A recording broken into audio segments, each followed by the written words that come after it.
All right, y'all. This is going to be session 7. I basically just want to start a little early, just to see if I'm having any issues with internet lag. Any issues with lag, and if I am, it's very important that I resolve that right away. But we have 3 people in here. Let's go to the Discord and see if there's any lag.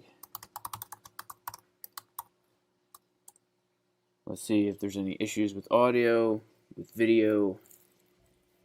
I just want to make sure that there are no issues.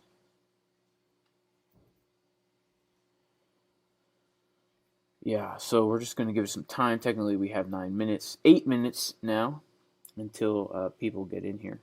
So, obviously, I'm going to edit this part out.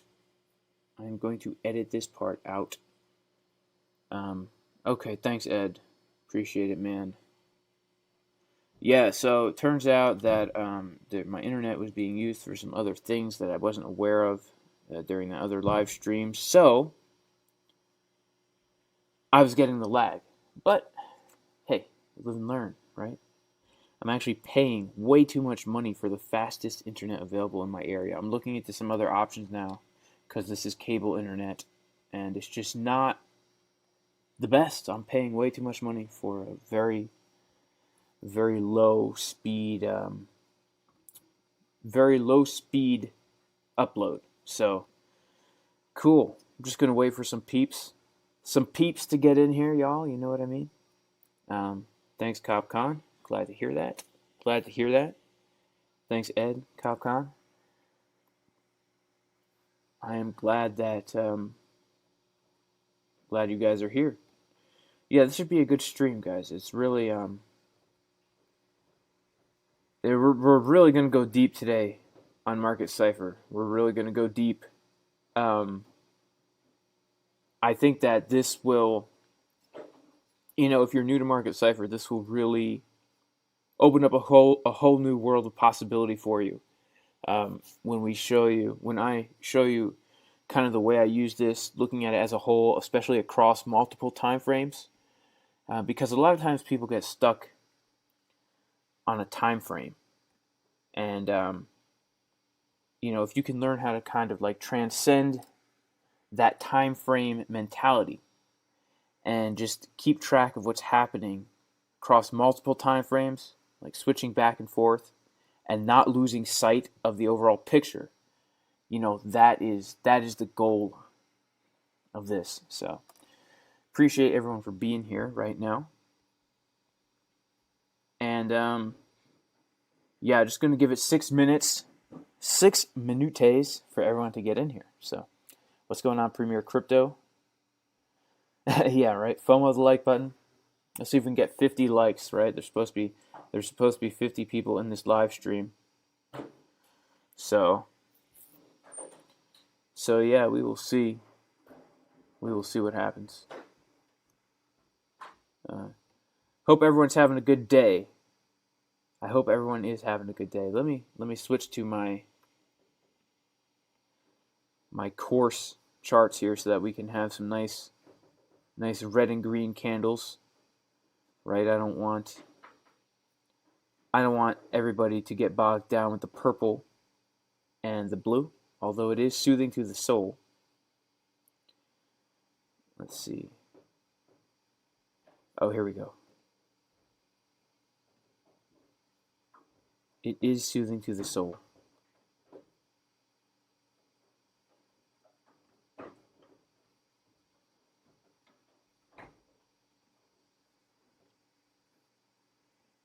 Man, but about the Bitcoin markets though, guys, it is crazy, this trending market here. It's so trending. It's so sideways.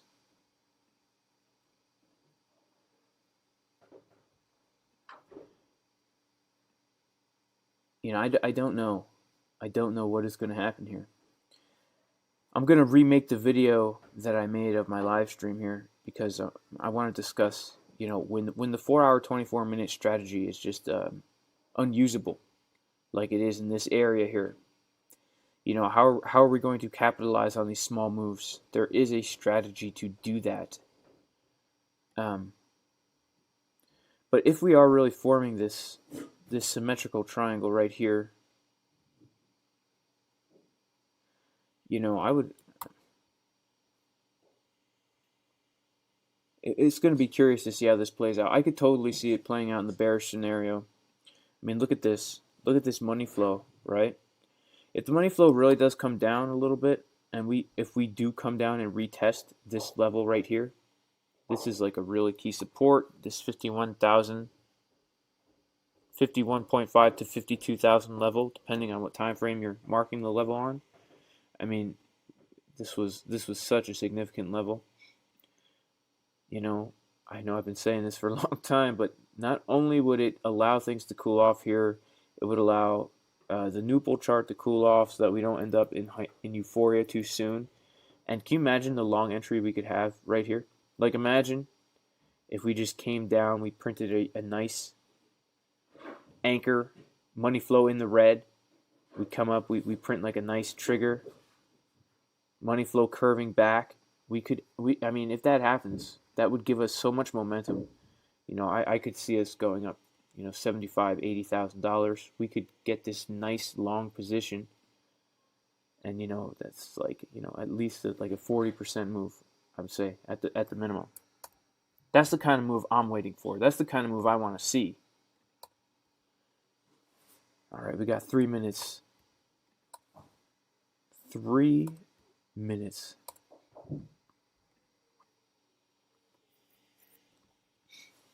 Yeah, no worries, brutal LA tops. I'm glad. Yeah, the red and green makes me anxious too. But for the sake of the majority, I want to. I just want to do what people are used to, especially since what's going on, Clinton.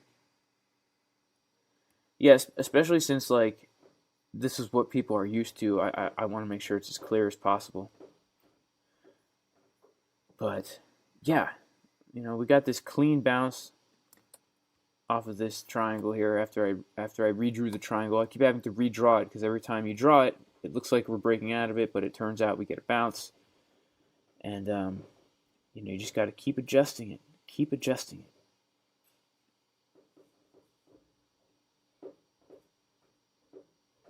Man.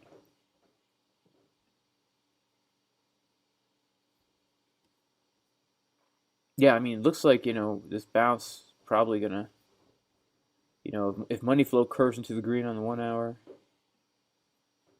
it already just started curving into the green on the half hour.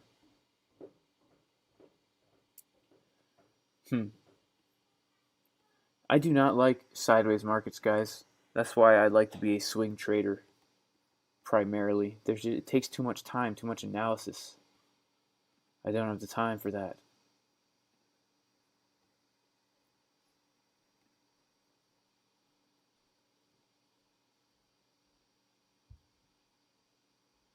It's nice to have you back, Clint, Crypto Clint, parenthesis UK and parenthesis. Glad to have you here, man. An OG Jayson Casper subscriber, I would say. Appreciate all of you guys for being here. Yeah, I don't want to confuse anybody with the colors. So, all right, let us get started, shall we?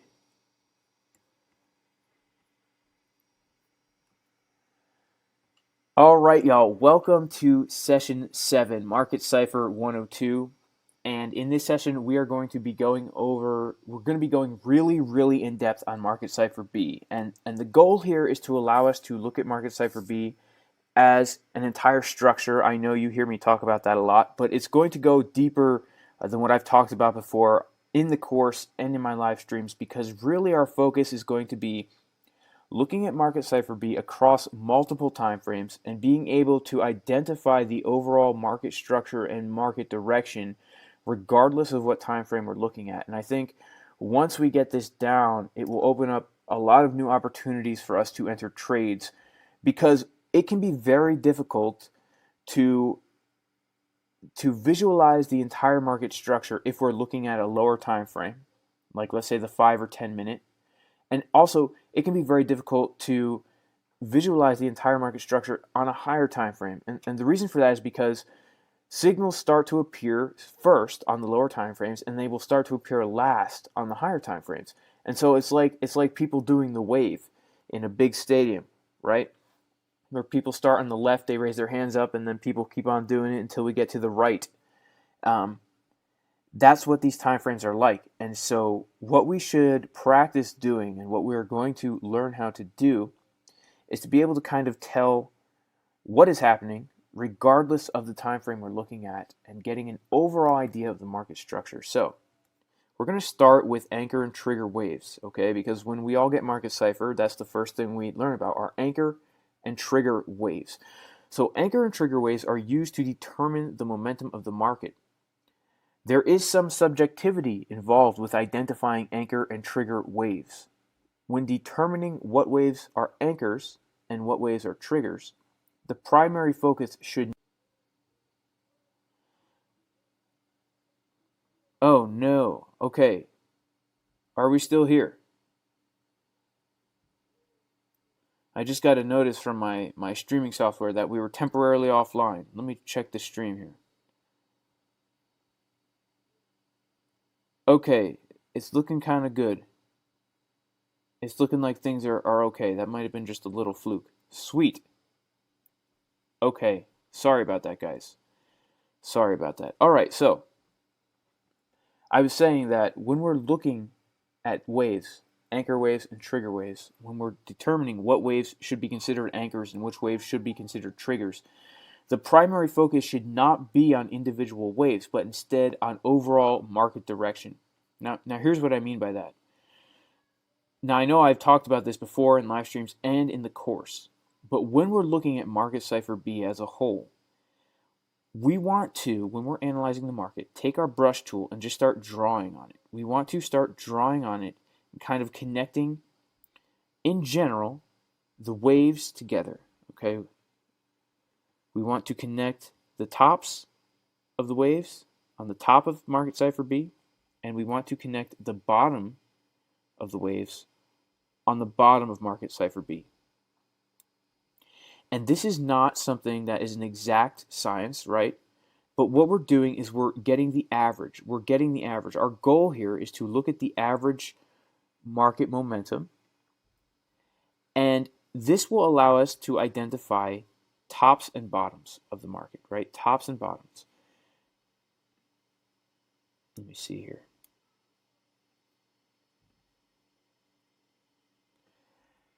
So when we're looking for an anchor wave, we're looking for a wave that is printing when our outline of Market Cipher B is at a top, okay? So like right here, because this is the top of our outline, we would consider these to be anchor waves. We would consider these higher ones to be anchor waves. We would even consider this right here to be an anchor region, okay? An anchor region, and I will get into that more later. But the same applies for the bottom. When you can come to a point on Market Cipher B and see upward direction to the left and upward direction to the right, this would be your anchor wave. And if it's difficult to identify a specific single wave, then we would also call this an anchor region, an anchor region. And this is a term that I've coined because this is the way I think about Market Cipher B. Because again, I'm not looking at individual waves, I'm looking at overall market direction. And my goal and your goal should be to identify the bottom of momentum and the top of momentum. The reason we want to identify the bottom and top of momentum is because that gives us our pivot point, right? If we've come to the bottom, we know we're not going down any lower. If we've come to the top, we know we're not going up any higher. Okay? So that's why we're kind of looking at this thing as a whole. Now, an anchor wave is a momentum wave that marks a clear top or bottom of momentum. The anchor wave acts as a starting point from which you are able to see a clear pivot of momentum. Anchor waves come in many shapes and sizes, but there are a few things that make them more reliable in determining momentum direction.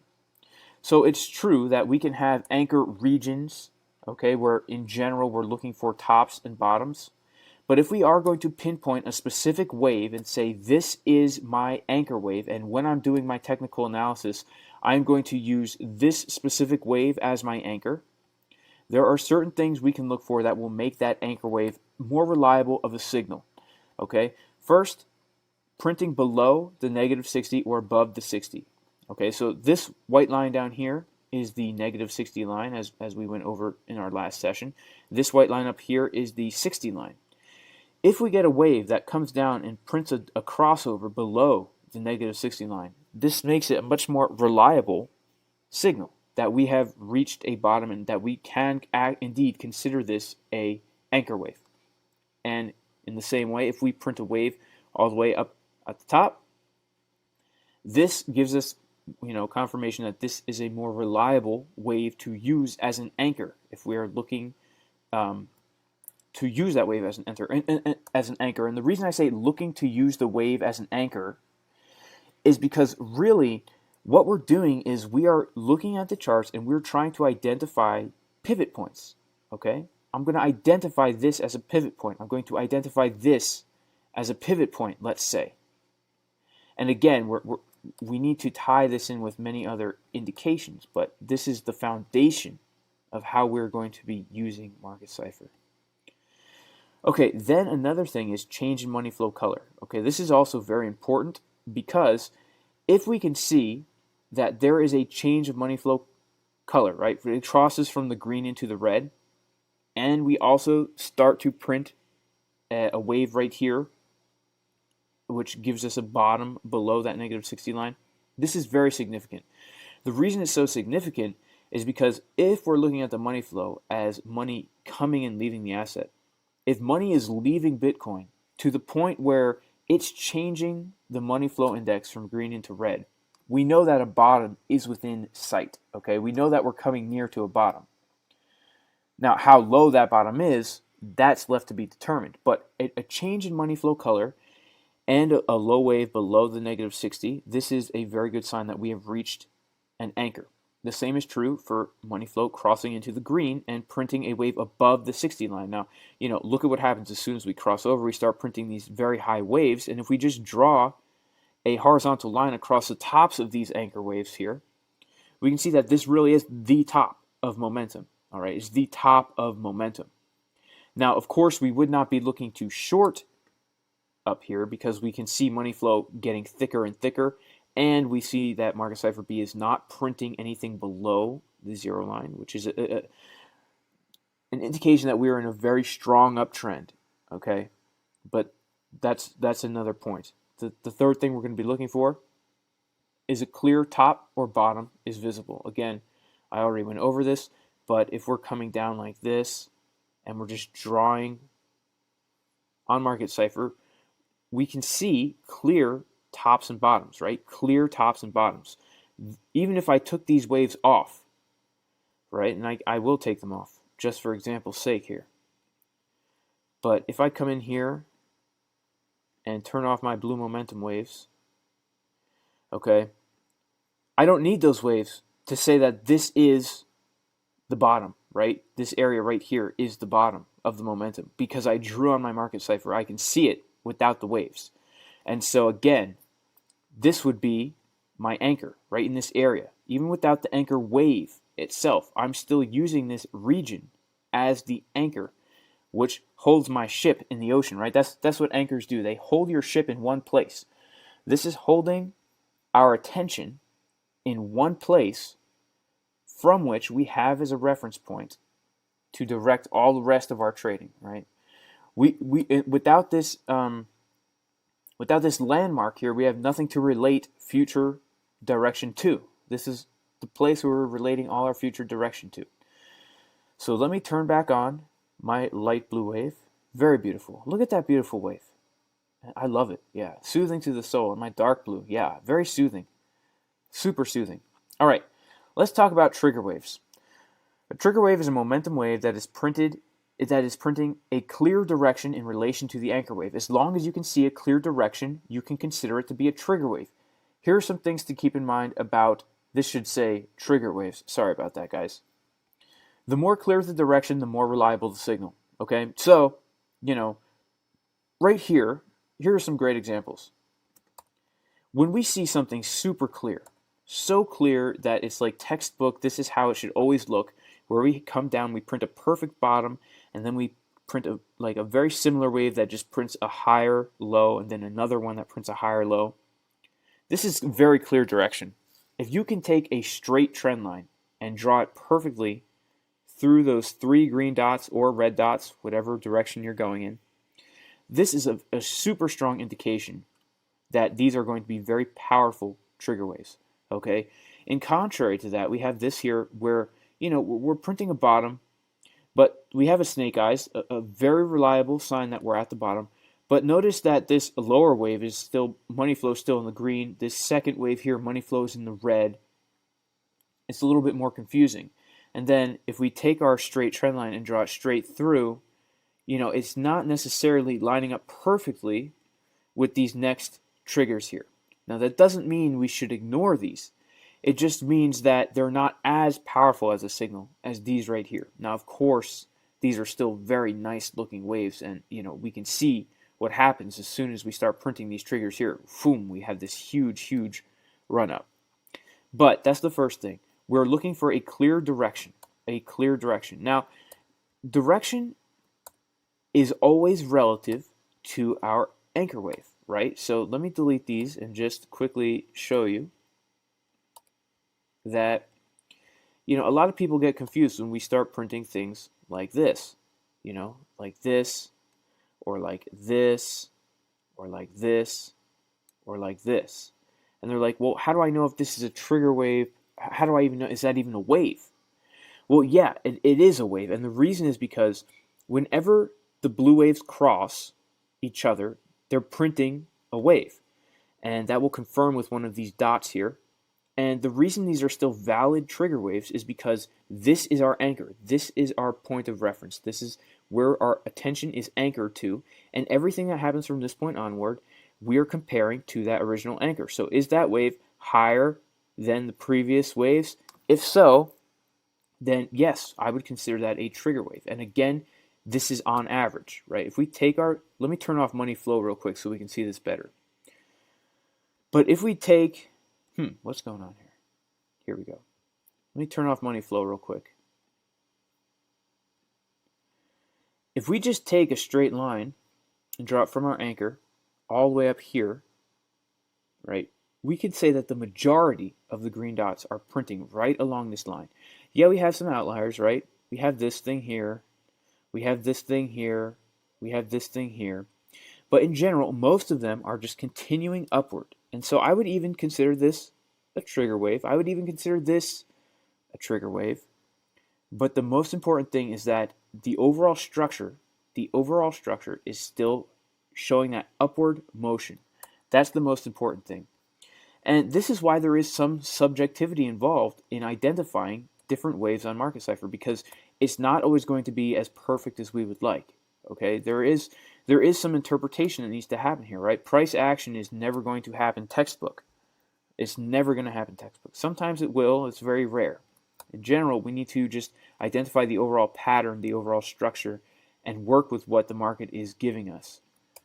So again, as long as you see the general direction, it's considered a trigger wave, and perfect trigger waves are rare, guys. They're rare. Like having perfect trigger waves, when you see them perfectly like this right here, man, those are some powerful signals. Powerful signals. Okay, Market Cipher B as a whole. This is where it's going to get pretty interesting. So, although it's important to identify anchor and trigger waves for placing individual trades, the most important thing is to be able to identify overall market direction by looking at Market Cipher B as a whole. This will allow us to identify anchor and trigger regions. This is, when I'm talking anchor and trigger regions, again, I'm talking about areas where if we were to turn off these blue waves, we would be able to still see very clear tops and bottoms. Right? Just real quick again, I'm going to turn off the waves. And I know that this is my anchor right here, because I drew on it and I'm identifying this general region as the low of the momentum. So what we're going to start to do is we're going to do top-down analysis on market cipher B, just like we were doing with our support and resistance lines, but we are going to be doing it using only market cipher B. And let me turn back on the money flow. And what this will do is this will kind of help us visualize what's happening on the higher time frames, on lower time frames. So here's what I'm going to do. I am going to draw on market cipher B again, and I am just going to, do what I did before, where I'm going to connect the tops. And you guys should practice doing this for multiple assets that you want to trade. And I'm sure that this will be super super interesting to see. So now what we're going to do, now that we've done this, is let's go down to our 3 hour. Let's go down to our 3 hour. Now on our 3 hour, we can see basically the same thing, right? But we see it in more detail. We see the tops, we see the bottoms. We see the tops, we see the bottoms. Now we can go down to the 2 hour, and it's the same exact. Here, let me turn off our RSIs just so we can see this more clearly. I want to make sure this is clear.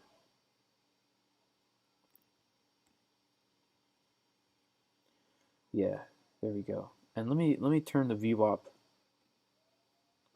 from an area into a line, just to make it a little bit cleaner. So we go down to the 2 hour, and really, this is much easier to see the fact that we're zooming in on our momentum. But look at all the added waves that come in here. Okay, look at all the added waves.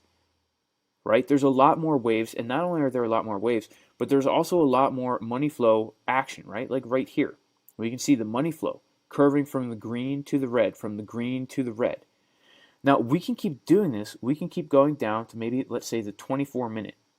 Now, look at this. Look at this on the 24-minute. We still have our outline that we drew on market cipher, right? On the 4 hour. We still have that going on the 24-minute. But look at all the detail that we have, right? It's pretty amazing. Now we can clearly see on the 24-minute when we're printing a bottom, right? It would be really hard to tell. It would be super hard to tell on the 24-minute what is happening on the higher time frames if we didn't already have our tops and bottoms drawn out perfectly. And look at this. When we see the bottom of the outline that we drew here, in fact, let me real quick turn off market cipher B, just the momentum waves.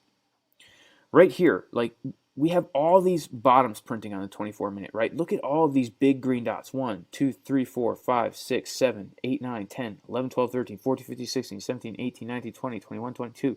It's crazy. We would have no real idea when we come to the bottom of momentum. But if we're just looking at what we drew on the higher time frame, we can see this is our anchor region. Right here, this is our anchor region. And so, if we look up from here, we can see that this is actually the bottom of that whole consolidation period, right here in this anchor region.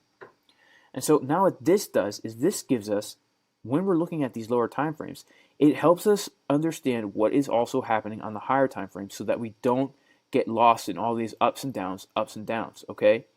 But another thing it does is it allows us to capitalize on small little movements, right? So instead of looking at the higher time frames, waiting for the 4 hour to confirm before we enter into a trade, we can kind of already understand the direction of the market. And when we see something like a money flow crossover on the 24-minute, we can say, hey, this would be a great time to enter along. Even though I don't have my confirmations on the higher time frame, I'm still able to see the higher time frames moving in the direction I want because of my outline. And this is very powerful, guys, because this will kind of, this will unhinge you, untie you, I guess, from such a rigid system of not looking to enter any trade unless the higher time frames are confirming first. Because you're getting confirmation on the higher time frames, on the lower time frames, simply by just drawing the overall structure of the market. Okay? Now, let me turn back on our waves, and this works top down, right? It works if we do it from the big time frames to the lower time frames. It also works if we do it from the lower time frames to the higher time frames. So I'm going to get into that into a second, but it's actually really cool. And this is really powerful when it comes to like scalping, right? Doing trades that are not necessarily swing trades, but working on trades that are more so if you only have, let's say, like a couple hours to trade per day and you only are trading a few assets, Bitcoin, Litecoin, what other coins are there? There's a few others, right? How many cryptos are there? 3, 4? There's like 4 cryptos out there.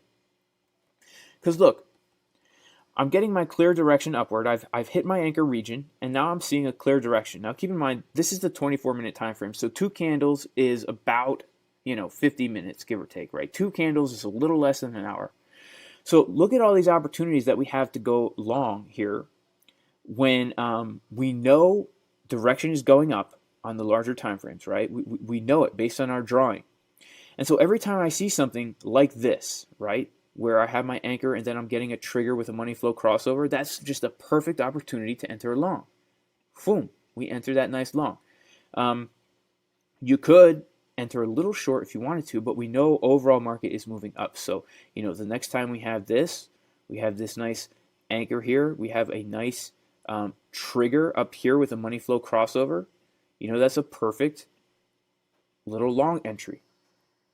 And pretty much whenever we see that, right? Whenever we see anchor, trigger, money flow crossover, perfect time to enter a long, right? We have an anchor, we have this trigger with the money flow crossover, perfect time to enter a long.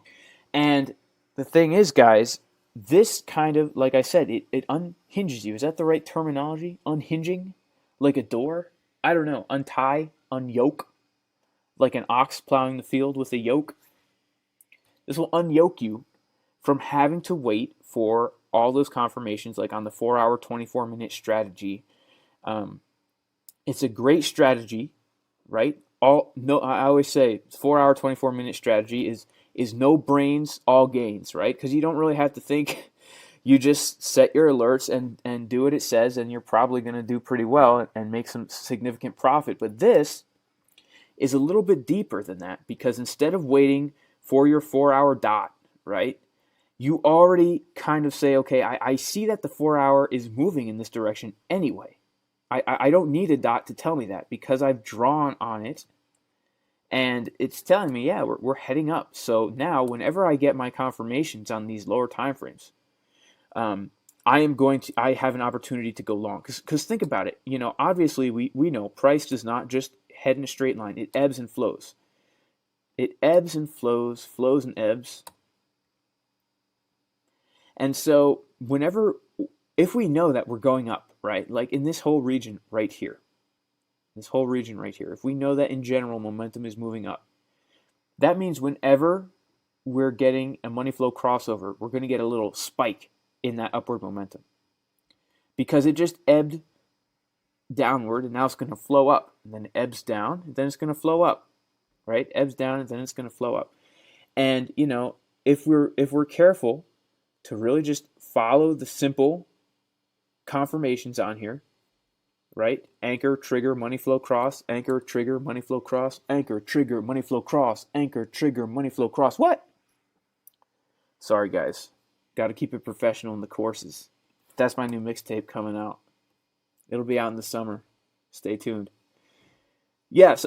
So if we get our confirmations, we have a great opportunity to enter long. Now, the opposite is also true if we start on the lower time frames and work our way to the higher time frames. This is where things are going to start to get crazy. And I hope you guys see already how powerful this is, because when we are looking at something like this, I mean, this is just a cacophony of crazy catastrophe, right? Like, what is this even? How will we be able to trade this if we don't have it set in the framework of a higher time frame, right? There's just really no way. There's too much noise. But starting on the higher time frames, working our way down, it will clean up the noise. And really, actually, before I do that, we can even take this a step further. Like, we could take this thing down to the 12-minute, right? We can take this thing down to the 12-minute even and see, okay, we've identified our anchor area, which would be impossible to identify if we didn't have this from our 4 hour time frame. It would be impossible to identify a bottom here. And the reason is because look at this. Like, we have these giant waves here, these giant bottoms. Like, this is the 12-minute. We have these super high, almost printing up to the 100 line waves.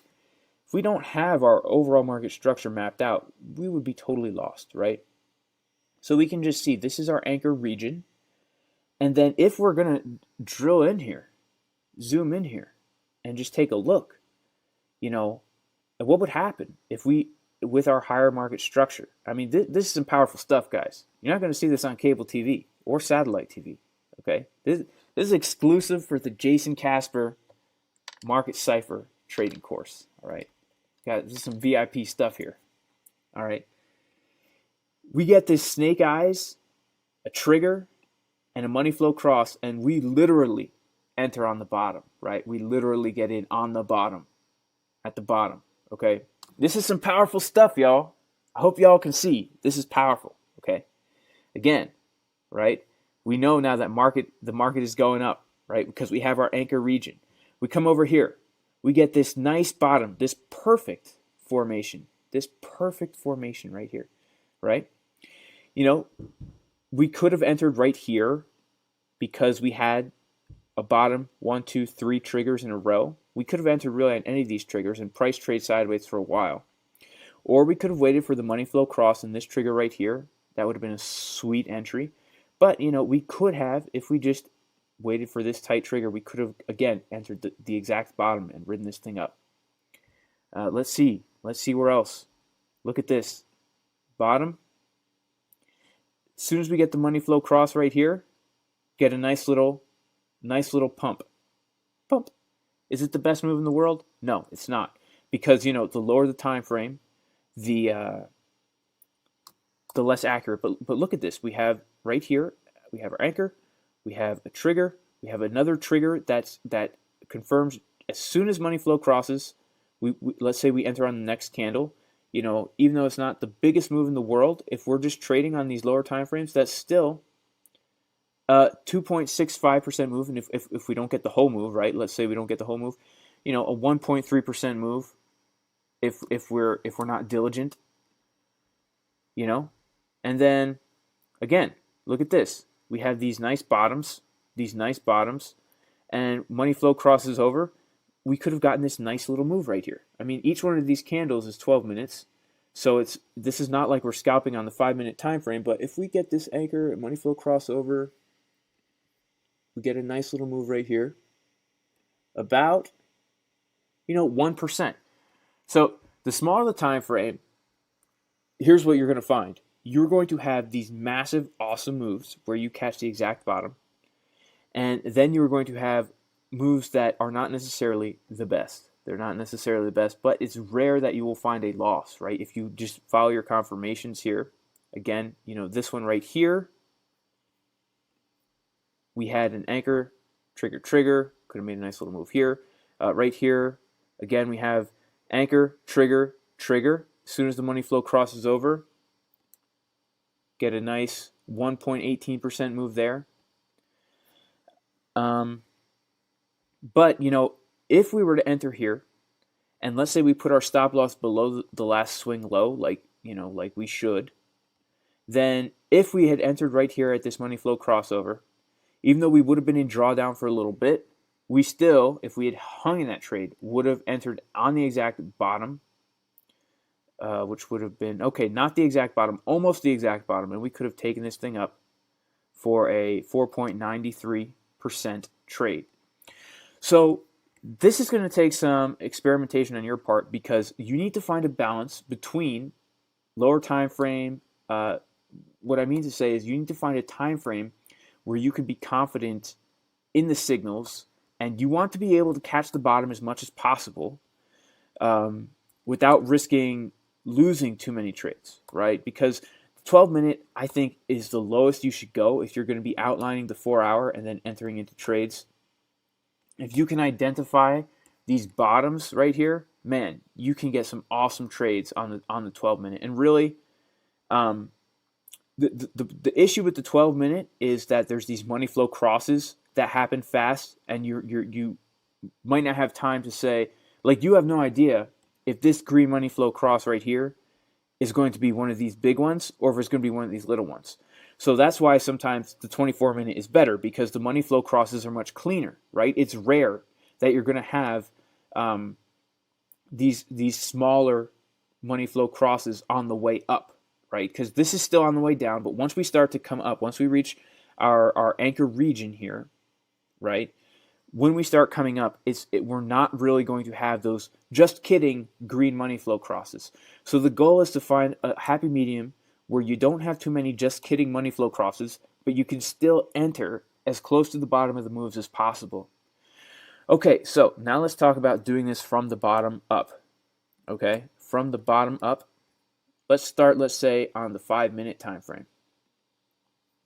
Let's start on the 5-minute time frame. Now this is just a mess. This is really just a mess. Okay, but what we're going to try and do is we're just going to try and outline as much as possible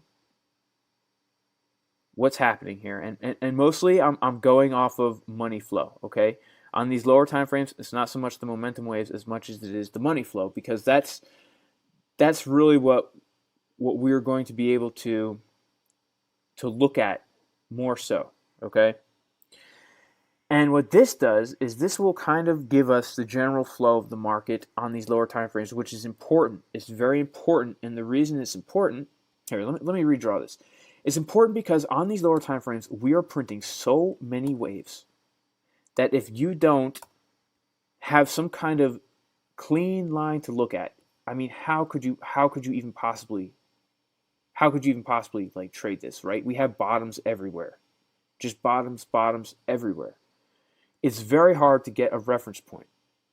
So if we just kind of do this and like kind of outline the money flow,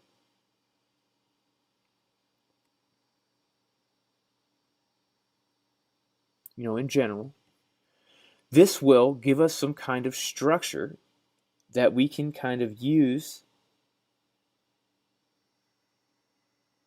Then we came up and then we came down. A structure which we can kind of use to orient ourselves, right? And again, we can find bottoms and tops doing it this way. And on these lower time frames, like this super low 5-minute time frame, if we come back up here to our actual price action and just kind of look at, okay, you could say that this is a top, right? We get to a top right around here, and then we can see that we start to come down, right? We get to a bottom right around here, and well, depending on what we're looking at, it's obviously it's harder to see on these on the lower time frames. But my top line right here gives me a bottom in this area. We don't get that until down here on the lower line. But even still, regardless, if we consider this our bottom, clearly price comes up from there. If we consider this our bottom right here, price bounces off this support line as well. And then, actually, if we had really entered here and stayed in the trade, we could have still come up, but we probably would not have done that. So this is giving us a structure, and now what we can do is we can zoom out. We can zoom out. And when we zoom out, notice what's happening here. It's becoming cleaner, right? These money flow crosses are becoming cleaner. And if we are to identify a bottom that we put on the lower time frame, the 5-minute, now when we come up to the 10-minute, I can identify clearly an anchor region right here. And when I identify this anchor region, now when I get this money flow cross on the 10-minute, boom, we're heading off to the races. Again, I've identified an anchor region right here, and then, I get anchor, trigger, and we get this nice move up. Even if we wait for the money flow cross, which happens right here, we still get this nice little move up. And we can just keep zooming out until it becomes completely irrelevant. But the reason we're starting low and then zooming out is because it gives us more clean signals. So let's say we go to the 20-minute now. Okay? On the 20-minute, this becomes actually even easier because I can say that I have my anchor region right here. And my anchor region here, if you notice, is not on any kind of wave, right? We have what you might consider this an anchor wave. You might consider this an anchor wave. My actual anchor region that I drew on the lower time frame is right here. It's right here. And so now, as I'm watching market momentum come up, right, I can now have a better entry because I don't have to get confused about these kinds of anchor waves. I'm just using my anchor region that I printed on a lower time frame. I'm looking at I'm zooming out, right? I identified my anchor region on a lower time frame, and now I'm zooming out to get the bigger picture so I can see things from a bird's eye view. And as I see market momentum start to move up like this, I can enter right here and ride this whole thing up. And same is true right here. This actually coincides very well. This anchor region that I drew on the 5-minute coincides very well with this actual anchor wave. But now then, it's advantageous to me to see it from this perspective because, I can see it from a bird's eye view. Now, market momentum's moving upward. There's less noise and stuff. And if I were to enter on this next trigger wave here, we catch this nice little move up. So it works from both ways, guys. It works from the lower time frame up, and it works from the higher time frame down. Actually, let me delete this again, and let's go to like the 2 hour. Now, in the 2 hour, this becomes kind of irrelevant, right? It becomes kind of irrelevant. Okay? But at the same time, even though it's kind of irrelevant, it might not be the worst idea to do this and then go on to those higher time frames, because if you see that you're coming to a bottom that you drew on your 5-minute time frame, it kind of corresponds to the bottom on the 2 hour time frame, and there would have been no indication, right? If this was my trigger region, there's really no indication here on the 2 hour time frame that this would be this is my anchor region. There's no indication on the 2 hour time frame in any way that this would be an anchor region, because the 2 hour time frame just hasn't had time to confirm that yet. But if we were to enter, right, on this exact candle, we would have entered pretty much at the bottom of the trade, at the bottom right here, and then taking this up. So I hope this is making sense to people. Obviously, once we get to the 4 hour time frame, this makes no sense, right? This really makes no sense. We could still kind of use it, but it's difficult. It's difficult to use. So this is how we're going to look at multiple time frames and kind of get an idea of market structure using the momentum, using market Cipher B. And if we combine top-down analysis using our support and resistance lines, starting on the weekly, the daily, the 4 hour, the 2 hour, the 1 hour, the 24-minute, and down. And if we look at market Cipher starting from the 4 hour and going downward, if we're looking to, scalp trade. Okay, I should have mentioned this, guys. But here, let me actually write this out in a notepad here. Okay, if we're looking to trade lower time frames, then we want to do top-down market Cipher B analysis. Okay, so let's say if I want to actually trade on like the 12-minute, I want to start on the 4 hour and then work my way down and use the 4 hour market structure to trade those lower time frames. But if I want to trade some higher time frames, okay,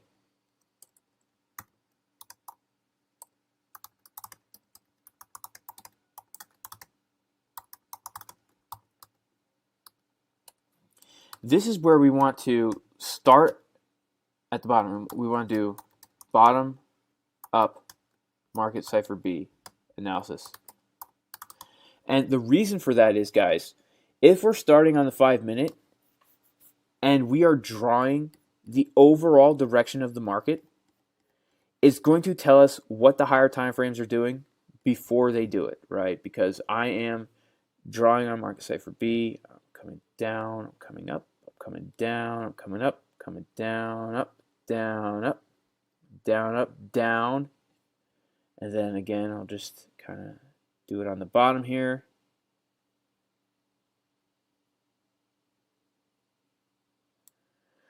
So when we get to the 2 hour, right? Here, let me do this. When we get to the 2 hour, we can see these bottoms before they confirm, right? We could have gotten in right at this trend line, but the 2-hour wouldn't have confirmed that until we were way up here. Okay, so this is giving us the preview of what's happening. We're looking at essentially the 2-hour and the 5-minute at the same time, right? So if we see that we've come to a bottom on the 5-minute and then we start to come up, we can know, okay, we're starting to come up. There's a good chance we're going to print something on these higher time frames soon. And of course, confluence, like you get this giant wick bounce, this hammer off this, this whole area of bouncing off of this support. And okay, we hit our anchor region, we're coming back up. This would be a great time to enter a long. And same right here, right? This right here, we hit our anchor region, and then as soon as we get this money flow cross, everything lines up perfectly with market Cipher B on the 2-hour, and you just have more elevating factors to get you into your trade. Let me see if I can. So so here we go. Again, right here, this is telling us from our 5-minute chart that we've come to a significant bottom. And so it's just more confirmation that, when we actually do print this green dot here, we're bouncing off of this trend line. We know it's a bottom from our lower time frame. We could enter a nice position here.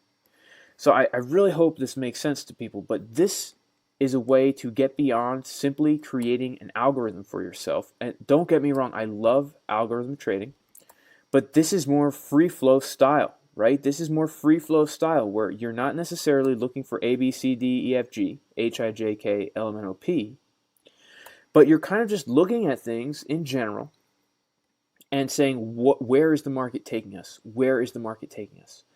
And you're going to do it by using multiple time frames, combining them together like what I just showed you with the lines, drawing on it, and that will help you find some really awesome trade entries. Now, here are some tips, some cool tips, yo. Okay, if, for example, right, you think you find a really good entry and you're doing it this way, make sure to use a good stop loss. Make sure to put your stop loss below the last swing low. Okay, because you don't want to risk too much money, because there's less confirmation with this, right? It's not an algorithm trade. Like, you're not looking for your 5 confirmations and then entering, but instead you're going to enter. Let's say you entered right here based on all this analysis. You would always put your stop loss then below this support, because if we come back down and we come below the support, then your idea that we should go long becomes invalidated, because you're thinking that we bounced off this support and now are continuing in an uptrend. So if we come back down below the support, right, after this giant red wick, then okay, take the small loss and look for the next trade. It's very important to do. The second important thing is your take profit levels. These are important. If you're trading this way, it's important that you lock in your profits immediately. And we're going to get into how to do that, like in exchanges later on. But really what you would do, if you're going to enter a trade right here, you're simply going to look for areas of resistance that have happened in the past and set your take profits at these areas, right? So the first area I can see, if I'm entering right here, would probably be right around here. To be totally honest with you, right around here, because we have this acting as resistance. It got flipped into support. It was support, and then we broke through that support again. So if I'm entering here, the first place I would take profit would be right here. I would take a little profit out of that trade, right? And then as soon as we hit this little resistance, what happens? We get this red candle back down, right? We reject off of this resistance. Okay, it looks like we're coming back down, but then we start to come back up. Now, once we start to come back up, okay, and again, this is the 2-hour time frame, but if we zoom in a little bit, let's go back to that trade. Okay, we entered right here. We hit that first resistance. We come down. As soon as we start to come back up, okay, what we want to do is we want to move our stop loss underneath that last swing low. Because when we're looking at an uptrend, the way we know it's an uptrend is because we have higher lows forming on the chart, higher lows. Okay? Once we start printing lower lows, that is a sign to us that we should get out of the trade. Of course, in this specific instance, we did keep going up, but a lower low, if you're in a long, and we're printing lower lows, that's a sign that we're no longer in that upward trend. So every time a lower low prints, you're going to then move your stop loss underneath that lower low. And what this does is this will assure that no matter what happens to your trade, you are going to be in a winning trade.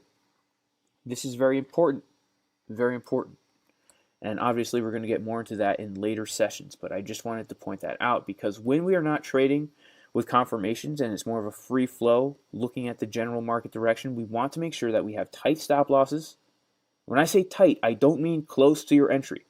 I mean well thought out stop losses below the last swing low, below a support line. You need to find a place in the price action that will invalidate your trade. If you think we're in an uptrend and we're printing lower lows and lower highs, get out of your trade. We're not in an uptrend. If you think we're in a downtrend and we're printing higher highs, get out of the trade. We're not in a downtrend. All right, so this is important. I should have put this in the outline, but I didn't. So maybe screenshot this right here. Let me see. Where's my outline? Here it is. Okay, I want to talk about divergences and momentum, and then we will basically be close to that. And then we'll talk about repeating patterns. Divergences versus momentum. Now, momentum and divergences are often confused with one another. Both are important indications of price movement in a certain direction. However, divergences are an extremely powerful indication of price reversal. Okay, so here's a divergence. A divergence is when, and I know we've gone over this before, but in case somebody doesn't know, we shall go over it. Let me delete these random markings here. A divergence is a discrepancy between price movement and your oscillator. Now, it doesn't just have to be market Cipher B. It could be any oscillator. It could be the RSI. It could be the MACD. But what you're going to do is you're going to take a trend line, and you're just going to draw it on the price action, and we can see clearly that price is in an uptrend. And then from that same exact region, from that same starting of that trend line, you're going to come to your oscillator, and you're going to connect the tops. And we can see that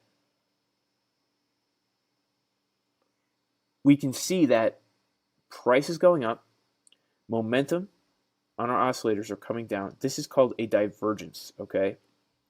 A divergence, again, is a discrepancy in our price action direction and our oscillator direction. If price is going up and the oscillator is going down, this is called a bearish divergence, okay? That means price is about to drop most of the time, okay? I would say all of the time. We'll get into this instance later. This means price is about to drop. When it drops and how far it drops, we don't know. But this is a very powerful indication that price is going to drop. The reason is because the momentum oscillator is telling us what direction the momentum of the market is moving in, what direction the money is going. Is money coming into the market or is money leaving the market? If money is leaving the market, this is why it's so bearish. If money is leaving the market, yet the price is going up, what does that tell us about Bitcoin? It means it's very overvalued. People are paying too much for it. People are paying too much for it because there's not that much money in the asset, right? Money is leaving the asset. Value is leaving the asset. So if value is leaving the asset, yet the price of that asset is going up, we need to find equilibrium. And the only way we're going to find equilibrium is by having a correction. It's called a correction because it's correcting the price back to a fair value.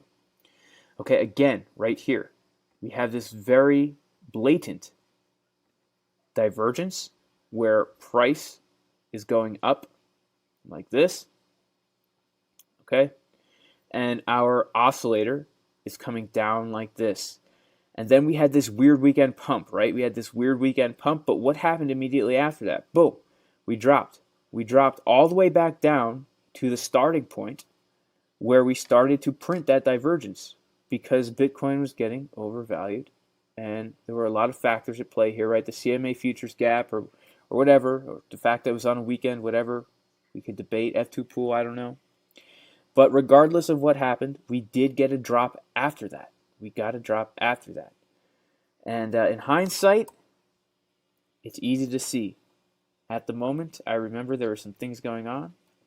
There were some things going on that made it a little bit difficult to be honest with what the chart was saying. Let's just put it that way. And it was a good lesson, which is always look at what the chart is saying. Don't just FOMO into stuff. Okay, now momentum is different than a divergence. Momentum is where we just see upward direction, right? Upward direction, like from right here to right here. This is momentum. And when momentum waves are printing and they're moving up, right? This is not a divergence. This is not a divergence because overall price is moving up along with the momentum, right? This is just momentum. This is also a sign that price is going to be moving in this direction, okay? That's the difference between momentum and divergences. That's important to know.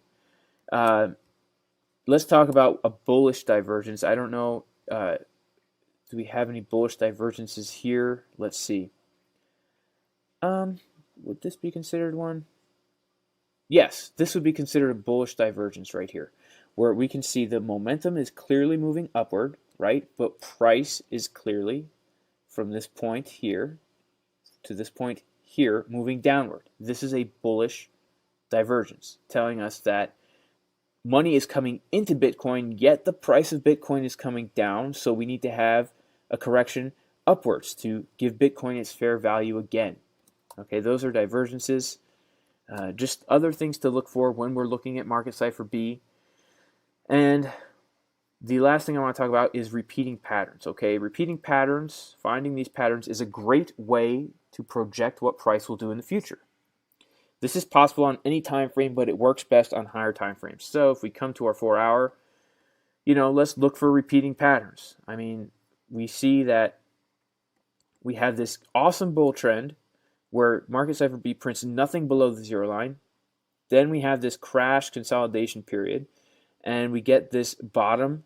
Money flow is red, and then we see a nice direction upward. Money flow crosses into the green. Boom. Awesome swing entry. Again, nothing below the zero line. We have this crash correction. We print a nice anchor wave. Money flow crosses into the red. Had this nice direction offward.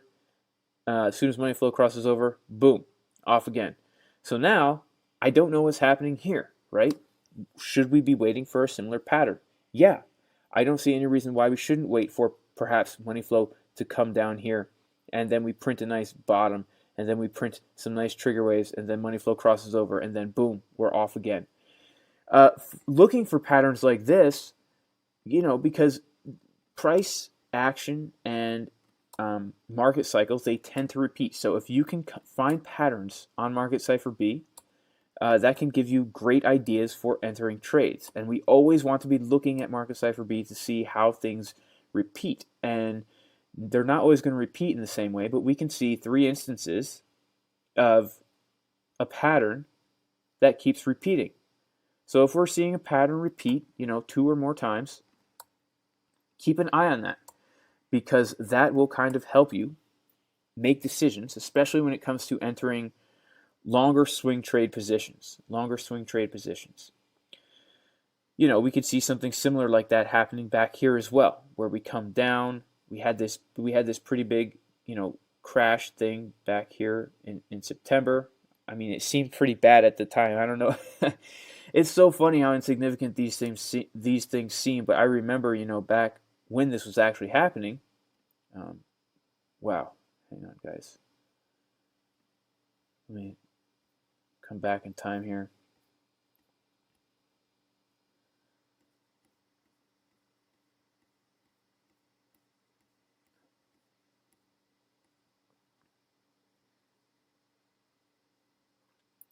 Back when we actually got this drop, this was like a really big drop, right? Bitcoin, we were pretty high, like we had like almost a $12,500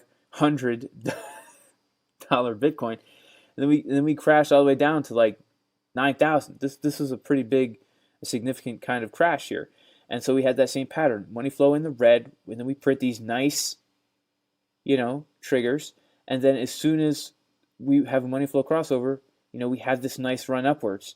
And then, we're into drawdown for a little, but really that ended up with a nice big move upwards. So it would have still been a really nice swing trade position. So just keep an eye out for these kinds of patterns, guys, on Market Cipher B. But I really hope that I really hope that looking at things from this perspective kind of opens up some doors for you where you don't feel so constricted. Because I know a lot of times it can be very constricting where you're like, okay, I have to wait for a confirmation on the higher time frame, then I have to wait for a confirmation on the lower time frame, and there's a good chance I'm not going to get an entry. This will help you get those little movements up and down where, you know, you might not have got them before. So that is it for session 7. Tomorrow we will do session 8, which is going to be just a little bit more on Market Cipher, finding confluence with other indications, finding the best times to enter, talking a little bit about the 10-1 method, which I talk about a lot in my live streams. I'm just going to kind of tie all these things together, and then we're going to move on to talking about, shorting, longing, margin, leverage, explaining all of that, explaining Bybit, how to use Bybit, how to take partial profits out, stop losses, all that. We're going to get into that this week and next week. And then we're really going to get into the good stuff, guys. We're going to talk about creating your own strategy. And really all the things we've been talking about now, you probably feel like you can create your own strategy. And absolutely you can. We're just going to tie all these things together to kind of show you how you can use all these tools to create your own strategy, back test it, and then use it successfully. Okay? Then we're going to give a few example strategies, which you probably, can already kind of guess what they're going to be just based on this course so far, but they're based on everything that we just discussed, a lot of things, including what we went over today. And yeah, and then we'll be kind of finishing up with this pretty soon, guys. But I'm really happy that we've come this far. I feel like we've covered a lot of material. So let's open it up for questions and answers. And yeah, let's start at the beginning here. Okay, cool. We're working now. Thank you, Clint, Monte Crypto, BTC Trader 21, Moondream. Thank you.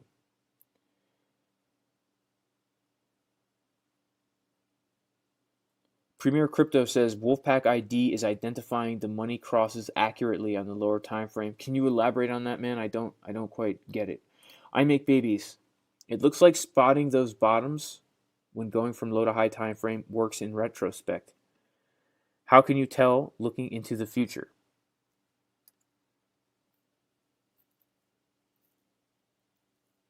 I'm sorry, I make babies. I don't quite understand your question. How can you tell? Oh, okay, I get what you're saying. How can you tell looking into the future?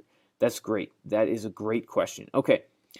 So obviously hindsight is 2020. Hindsight is 2020. But we can tell, especially if we're just going to take a step back and draw on Market Cipher. Like let's go into replay mode. Let's go into replay mode for a second here. Okay? If we're on replay mode and we just start drawing on this thing, right? The question he's asking is, it's easy to tell these things in retrospect, but what about when it's actually happening? How are we going to be able to talk about these tops and bottoms? The reason is because now that we are, this is the live market right here. And what we're going to do is we can tell that we're coming down. We don't know where the exact bottom is going to be, but we're going to consistently be updating our drawing, okay? And as soon as we get to the point where we can see, okay, like right here, as soon as we get to the point where we can see there's a change, right? There's a change. Okay, we could have even seen this before, like right here when we start printing this higher wave and seeing like it's about to cross.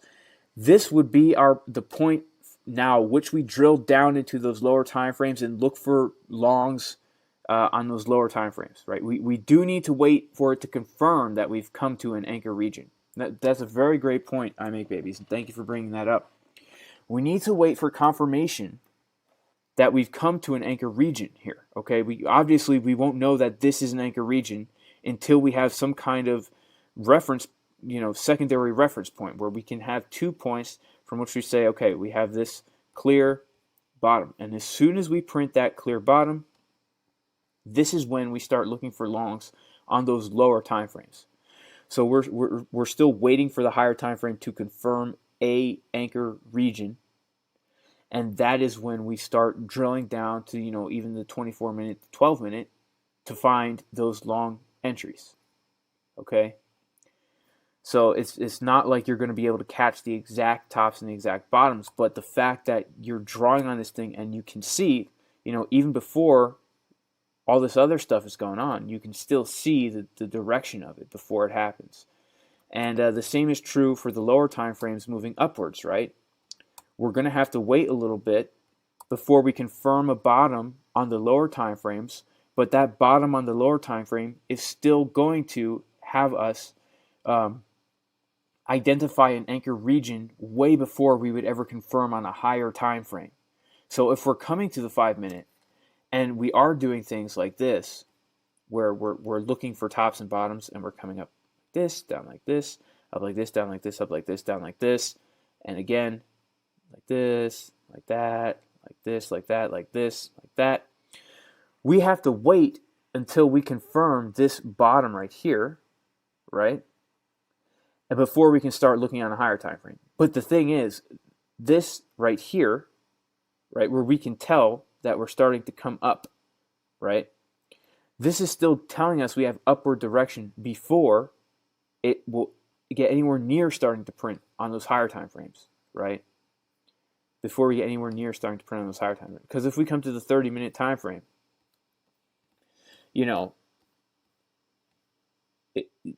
it becomes less clear.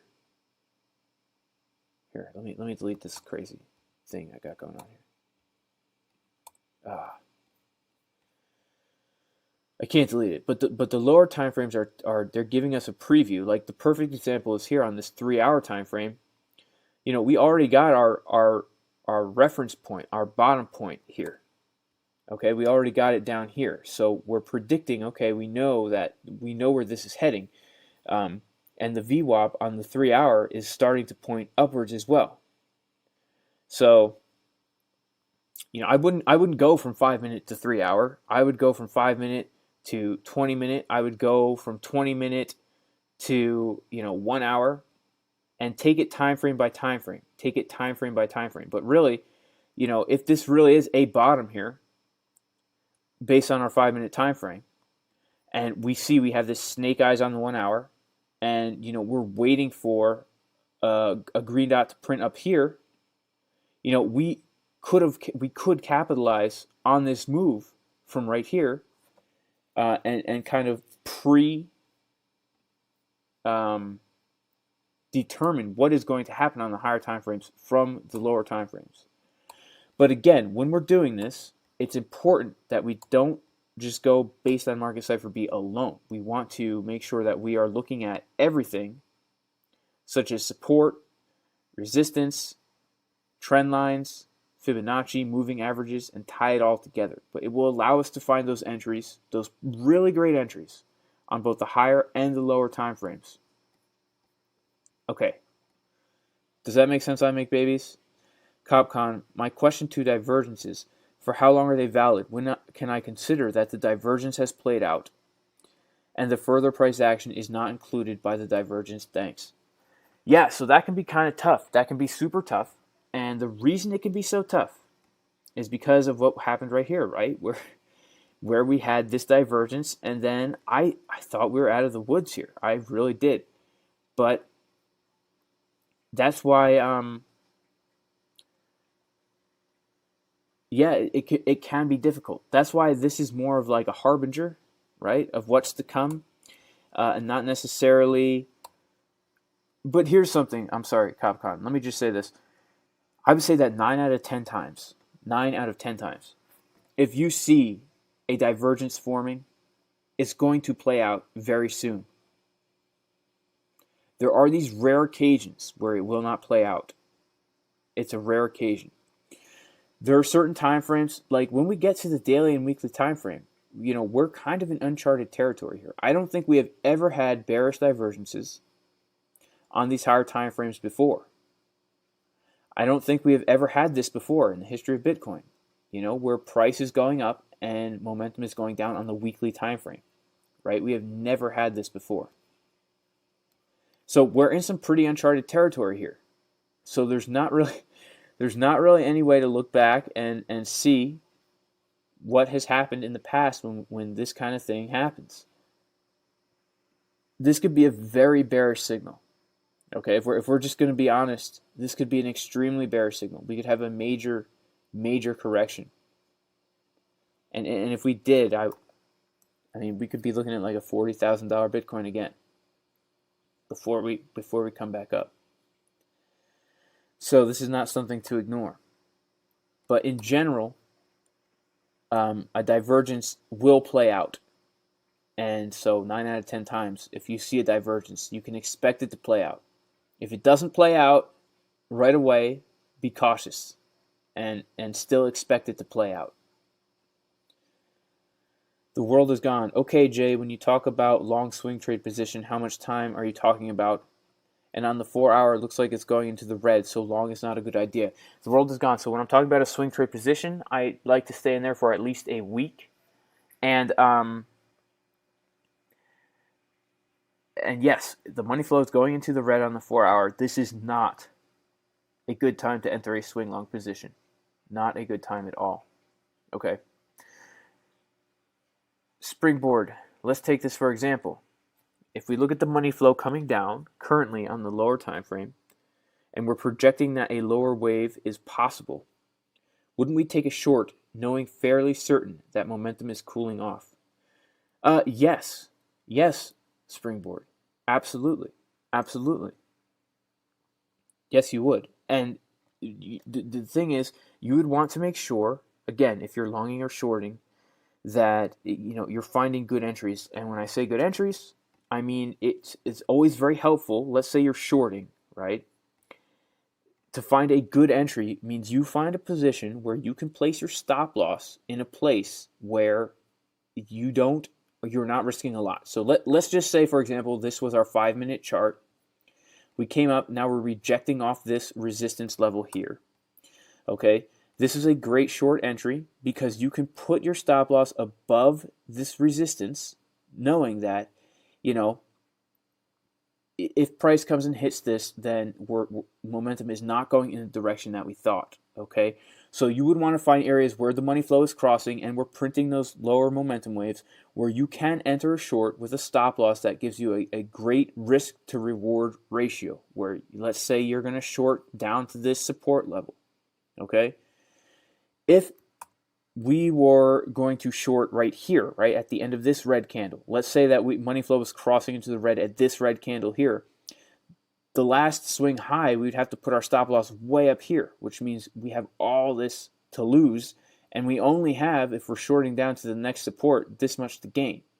Okay, so that means we could lose 32%, but we're only going to gain 14%. So those are just some things to keep in mind. But absolutely, if you see money flow coming down and we're projecting that a lower wave is possible, that would be a great place to enter a small short position. And the more confidence you have on support and resistance lines, moving averages, if you're rejecting off a moving average, if you're rejecting off a resistance, those are all elevating factors that you would want to add and take into account. Premier Crypto, yes, I will actually update the notes and re-upload them to include this right here. Okay. Yes, Ed, I will do that. Thank you, Ed. When you were in the 12-minute, says Premier Crypto, if you would add Wolfpack ID to the screen, the money flow is accurate, whereas with Market Cipher B, it may have been in the middle of a money flow. Interesting, Premier Crypto. Let me go check that out.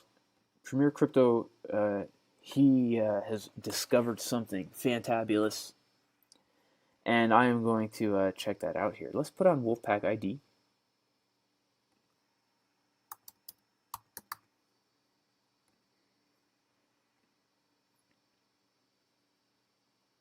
Um,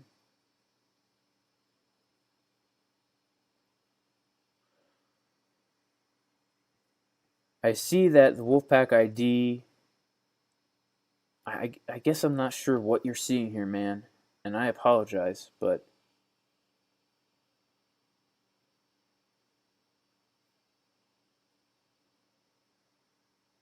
money flow is accurate, whereas with Market Cipher B, it may have been in the middle of money flow.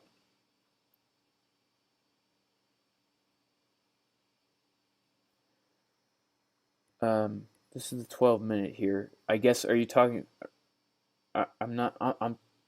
Oh, I see what you're saying. Okay, I see what you're saying. This is cool. So Premier Crypto is pointing out the fact that when we get this Wolfpack ID crossover, okay, even if it's in the middle of money flow, not crossing over, it's giving us the bottom of this move if we wanted to take a long position here. Again, right here, money flow is crossing that zero line, and money flow is Wolfpack is crossing the zero line. Money flow is in the middle of a red wave, yet it's telling us the exact bottom of the move. That is an excellent, excellent observation from your crypto. Guys, take note of this. And again, the more tools you can use, especially when it comes to these lower time frames, the better. Premier Crypto, that is awesome, man. That is awesome. Look at this. Wolfpack ID is telling us basically the bottom of the move. Look at that. Where money flow is still in the red. Anchor, as soon as we print the trigger, Wolfpack ID crosses over. That is the bottom of the move. That is awesome, Premier Crypto. Wow. Wow. This is cool, guys. This is cool. Wow. This is something I need to play around with. Wow. Yeah, this could really change the game for us. Moondream. Would you ever draw the waves on the larger time frame first, e.g., 4 hours, and then look to the smaller time frame, or should you always draw in the smaller time frame? Moondream, I don't know if you were here for the whole stream, but basically we do both. We do both, and I'm going to update the notes for this session, but basically, if we're looking to trade the lower time frames, then we start drawing on the higher time frames and then go lower. If we're looking to trade on the higher time frames, we start on the lower time frames and then go up, because this will help us identify the overall environment to the time frame that we're looking to trade, right? So if we're looking to trade the lower time frames, we want to know what is happening on those higher time frames so that we can not trade against the trend in general, because we know if we have upward momentum on the higher time frames, we're going to make the most money longing on the shorter time frames, and it's much riskier to short the lower time frames. But if we're looking to trade the higher time frames, then we want to know where those higher time frames are going. We want to be able to project the future of those higher time frames by looking at the lower time frames and identifying bottoms and tops, so that we can see those bottoms and tops on the higher time frame before they happen. Like, just as a real quick example, Moondream, if we come to the 12-minute and we draw tops and bottoms like this, okay, tops and bottoms, tops and bottoms, tops and bottoms, tops and bottoms on the 12-minute, then we go to the 6-hour, for example. Okay, maybe that's too extreme. Go to the 3-hour. Okay, we can see where this bottom happens on the 3-hour, right? Even a little bit after it happens on the 3-hour, and then we got a nice move upwards here because we saw the bottom printing before it actually printed on the 3-hour with a green dot. We saw it earlier on our 12-minute time frame, and that could have given us a really nice entry point. So I hope that makes some sense here. The reason it couldn't get given us such entry is because we could have really gotten, like, at the bottom of this red candlestick right here. We could have gotten, like, pretty much at the bottom.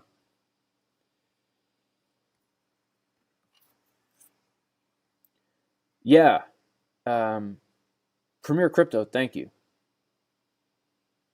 Marinello says, hey Jay, do we ever long when we have red money flow, short when we have green money flow?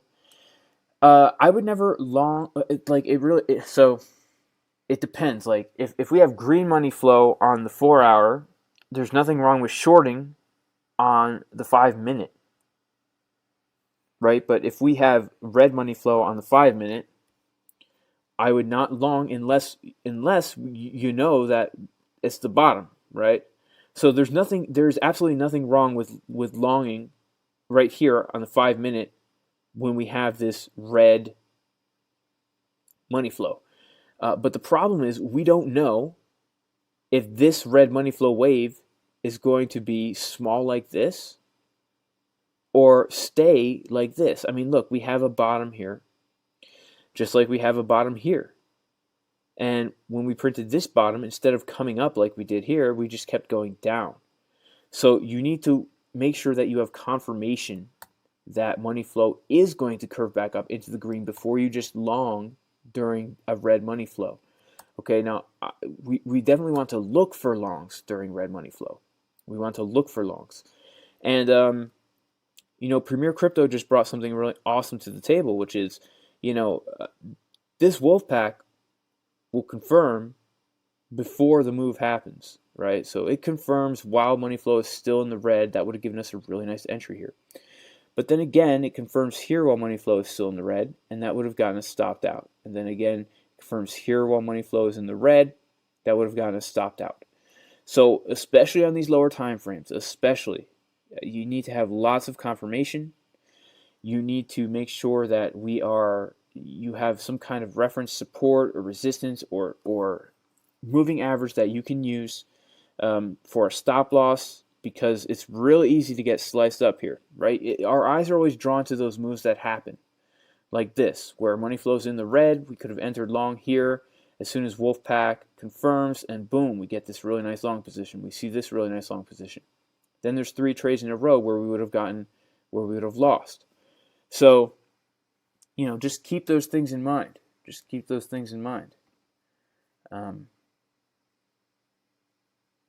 Yeah. Ed Dantes, you may have already covered this and going back a topic or two, so apologies if I missed it. I'm really trying to find confidence in my support/resistance lines. You've mentioned a few times to always start from the left when looking for sticking points. Why is this? If you never mentioned this, I would have assumed common sticking areas closer to the right would be more relevant.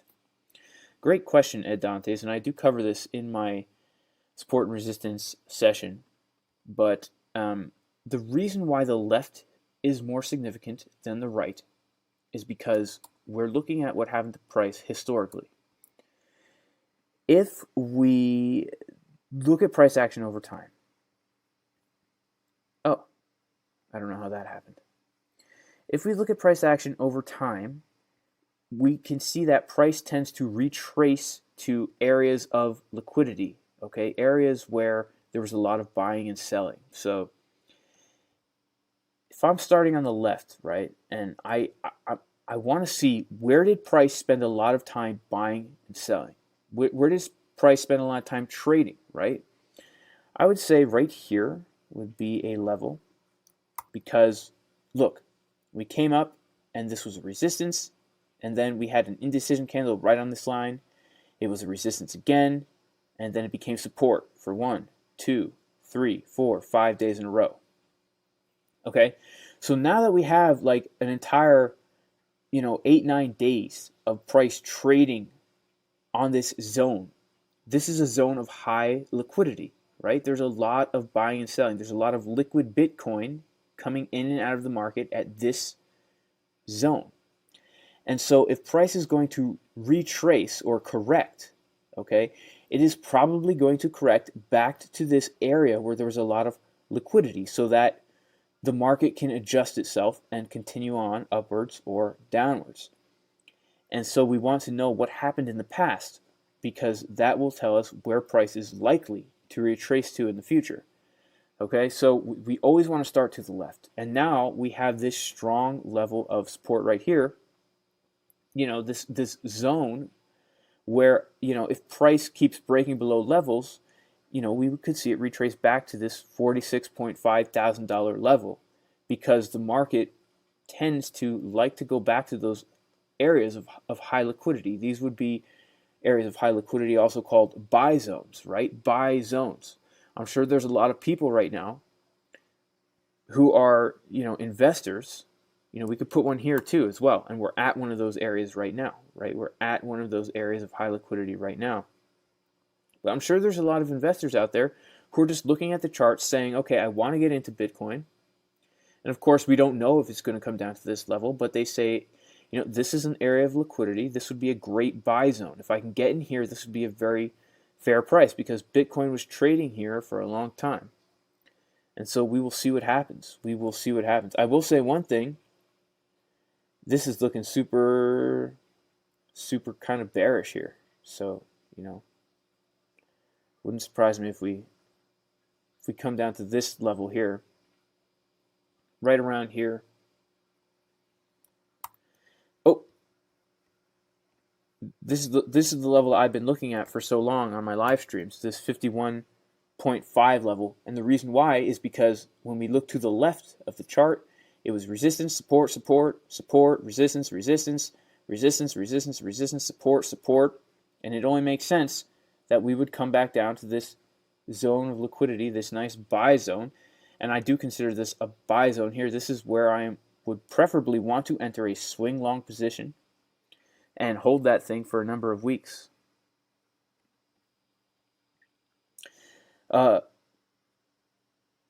Max wants to know, or Mox wants to know, how do we get Wolfpack ID? Yep, it's free in TradingView. Just search Wolfpack ID. The World Is Gone says, but if you draw it in the past, it doesn't say anything about the future. It does say things about the future for support and resistance zones, because price likes to go back to those areas. It just likes to go back to those areas. And also, you will find that those areas that you draw with your eye, if you take a fib and you go from the swing low to the swing high of a move, look at this. Just look at how this zone right here of liquidity just so happens to be the 0.382 of the fib, and this zone of liquidity just so happens to be the 0.236. Right? You will find, and the 0.618 right here, this was a huge, all the way back here in January, right? We were trading here. This was resistance from January 7th all the way to January 15th. We were trading on that level, and then we came back again in February, and it was resistance and then support again.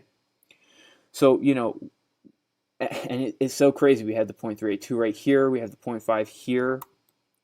And if we remove our fib,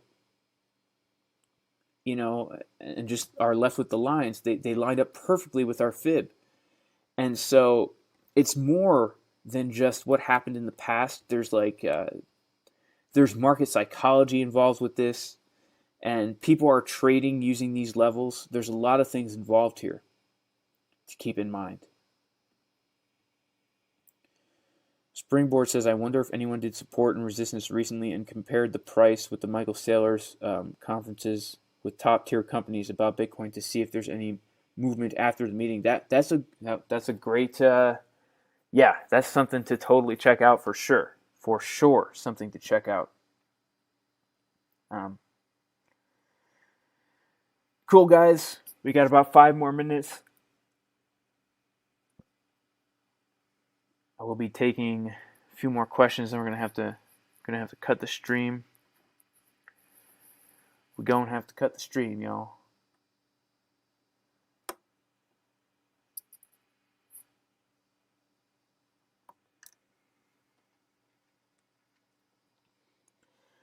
Yes, I did address this, water skier. So basically, I addressed this to I Make Babies, but essentially what we need to do is we need to wait for tops and bottoms to confirm.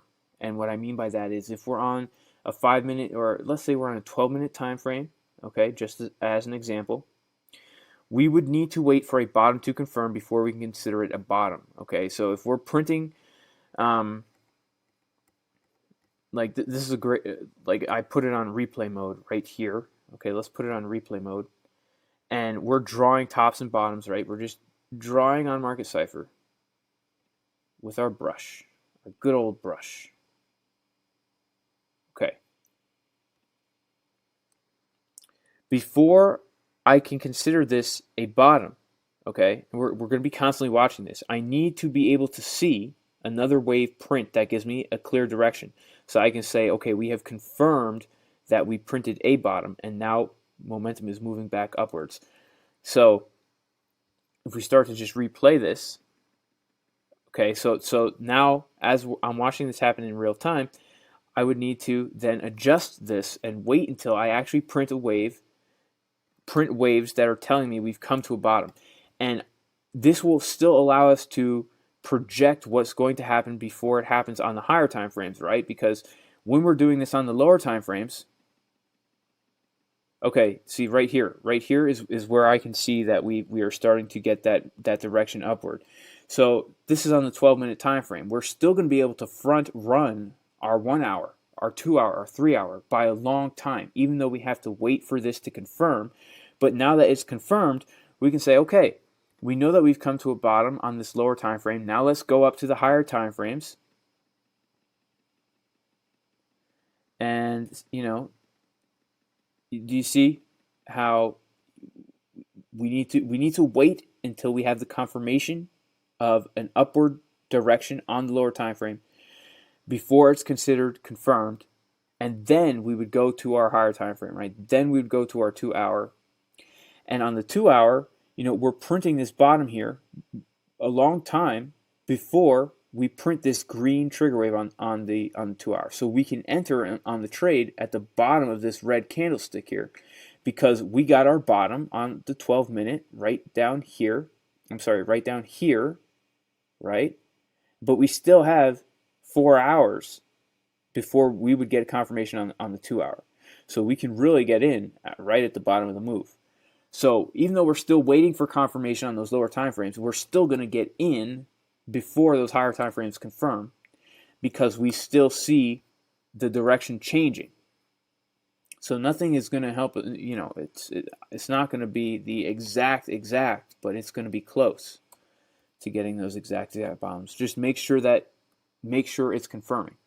Make sure it's confirming, and that goes for both the higher time frames and the lower time frames. You need to have confirmation of the trend before you start going to a different time frame to try and trade that. Hope that makes sense. Does that make sense, Water Skier? Am I going to cover Market Cipher support and resistance? Yes, I am. In fact, I'm sorry about that, guys. I was supposed to do that. Because session 5 got cut short. So you know what I will do? I will do that tomorrow as part of Market Cipher 103. I will go over SR, and that's okay because we're actually a little bit ahead in general in the course because this was supposed to be session 8, but it's session 7 because I covered more material than I thought we would get to. So yeah, I will cover that tomorrow. Thank you.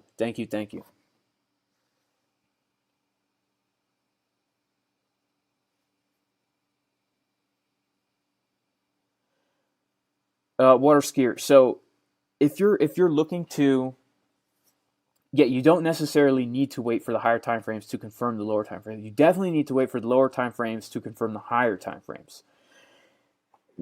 The top-down analysis, if you're starting on a higher time frame and drilling down, it's best to wait for confirmation. That way, like for example, if I'm on the 4-hour time frame and I know that we have upward momentum because I have been able to see a bottom and then I see a clear direction up, okay? This now gives me ultra confidence to go down into those lower time frames and long, every time I see a nice setup.